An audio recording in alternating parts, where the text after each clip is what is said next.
that time. So there was a lot of poetry, a lot of writing, I guess, a lot of emotion, and a lot of this jihad of the nafs, I would say, right? Like, working on yourself and coming together. How did the jihad of the nafs converge with the physical jihad against the enemy? When was that inflection point where Muslims came together and actually did something about this? Yeah, so the kind of that point of great change was in 1144. So now it's been a few decades since Al-Quds was taken. 1144, you had the first major victory against the Crusaders, and it was a turning point. And that's when you had the Zengid ruler. So Quds was taken which year?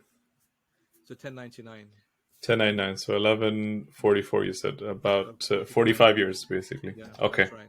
Gotcha. So he was a ruler of Mosul, and and Aleppo, and he defeated the Crusaders in Edessa. Crusaders had four Crusader states: Tripoli, Edessa, Jerusalem, and Antioch. 4 Crusader states. So he defeated the one in Edessa, and Edessa, in fact, was the first state to be created, and it was the first state to fall. And it was a huge turning point for the Muslims, because all these poets, so many of them, maybe hundreds of them, are coming around and writing these poems in praise of Zengī, but also now telling the Muslims that now here's our chance, that if we can defeat them in Edessa, then maybe we can defeat them, inshallah, in Jerusalem. But it wasn't Imaduddin Zengī who was going to remain there to take on this task of the jihad. It was, in fact, his son Nuruddin Zengī, because Imaduddin Zengī dies. He was killed, in fact, by one of his, I think, or I don't know, someone from his own camp. He was killed. But then it was his son Nuruddin Zengī who became this remarkable, paradigmatic figure of jihad and resistance. In fact, one poet says about him, about your question about the jihad and nafs, he said he was dhul jihadain min aduwin wa nafs fahuwa tul al-hayati fi hijai ya ayyuha al-malik al-aziz. He said Nuruddin was a possessor of 2 jihads, one against himself and one against the enemy. So therefore, he said all of his life, therefore, he's in jihad. And so Nuruddin Zengī, what he does is he really taps into this whole thing that's been started from decades before by Al-Ghazali and others as well, to really make this revival of this new Sunniism of that period, to emphasize the fact that there has to be some kind of spiritual energy emerging from the Ummah. With this, he is committed to the jihad against the Crusaders. He realized, however, there are problems, because there's a problem of disunity, that Asham was in fact divided. You had the Muslims you had the state of Aleppo, where the Zengids were, and then you also had the state of Damascus, and there was a lack of trust between the authority of Damascus and that of Aleppo. And he believed that if that remains, then the Crusaders will always have their way of pitting one against the other. So we have to create this sense of unity in our ummah. Number 2, he believed that there is the existential problem of the Fatimid Shia in Egypt, and soon enough they're going to show a lot of betrayal, but he had a concern about them. And number 3, we have to have a committed resolve to want to liberate Jerusalem, Beit al-Maqdis, which of course is the third most important site for the Muslims. And so what he does is so he was aimed at unifying the Ummah.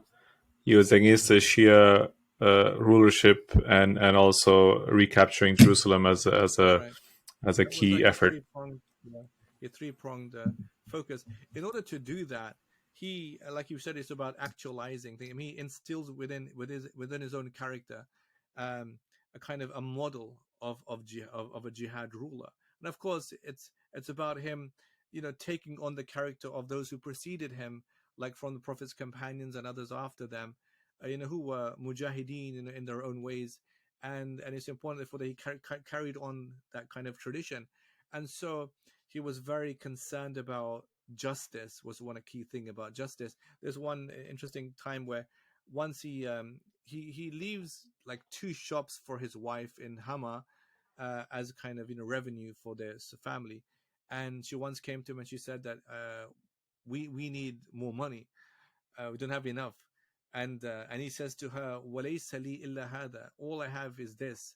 وَجَمِيعَ مَا بِيَدِي أَنَا فِي خَازٍ لِلْمُسْلِمِينَ لَا أَخُونَهُمْ وَلَا أَخُوض نَارَ جَهَنَّمَ لِأَجْلِكَ.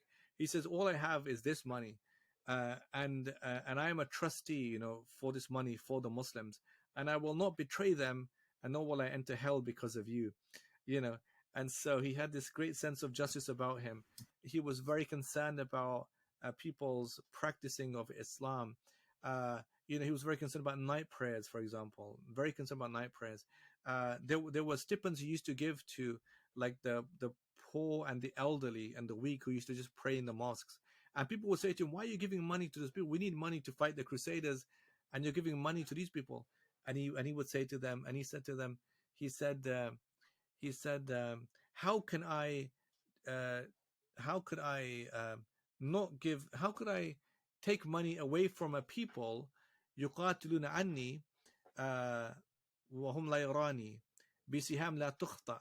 How can I take money away from a people who fight for me when they don't see me with arrows that never miss, and give the money to a people who fight for me only when they see me with arrows that sometimes hit, sometimes miss?" And he's speaking about dua, dua, like because That's the right. du'as of those people are arrows that never missed, their target. And he goes, "You guys sometimes are just pretentious. You just fight whenever you see me, and sometimes you hit, sometimes you miss." So He he was had a speaking about that. very deep, kind of holistic approach to Yeah, to establishing Islam, and not yeah, just yeah. one It's really prong. beautiful.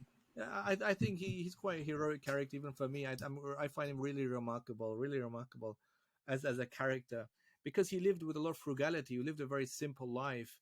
No airs and graces. He just kind of lived, for the sake of Allah in that sense, and very committed to fight against the Crusaders. It's a very beautiful thing about him. Once, he used to charge people high taxes, and everybody hates to paying the high taxes, and you know and so one poet comes to him and he says to him, he says, "Ya Nur al-Din, ماذا تقول إذا وقفت بموقف فردا ذليل والحساب عسير وتعلقت فيما الخصوم وأنت في يوم الحساب مسلسل مجرور وتفرقت عنك الجنود وأنت في ضيق القبور مسجد مقبور يا نور الدين مهد لنفسك حجة تنجو بها يوم المعاد ويوم تبدو العور." He says, "Nur al-Din, ماذا تقول, what would you say when you're standing before Allah and your accountability will be hard on that day? What would you say, Nuruddin, when you're in the depths of your grave and your army will just disperse away from you?" He said, "Nuruddin, prepare for yourself an excuse before Allah on a day when you will have nothing and things will be tough for you." And so he was so moved by this poem, he just immediately reduced the taxes, so he had this sense of consciousness and fear of Allah subhanahu wa ta'ala. And so Nuruddin, therefore, he kind of was quite this paradigmatic, figure personality. And people really loved him. I mean, he had the support, of course, of his own house, dynastic house, the Zengid house. But even amongst others, people really rated him really for his commitment for the jihad. The other key thing about him is that just actualizing and giving hope. Nuruddin, he does this interesting thing. He has this minbar built, remarkable piece of woodwork.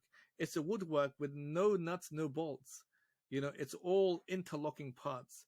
Imagine humongous minbar, all interlocking parts, no nuts, no bolts. And he has this built and then stationed in Aleppo. And he says that when we recapture Al-Quds, we're going to bring this down, and we're going to in places in Masjid al-Aqsa, and then we will have our first Jummah there. Of course, he didn't live to see that. He died 1174. But that minbar is now in Al-Aqsa. I mean, the replica, because the real one was destroyed by some fanatic many decades ago. But the remnants of it are in the Aqsa Museum, and then they built a replica of it, which is now, of course, in Al-Aqsa Masjid now. But it was kind of a way of giving hope to the Muslims, believe in the project, we can make it happen.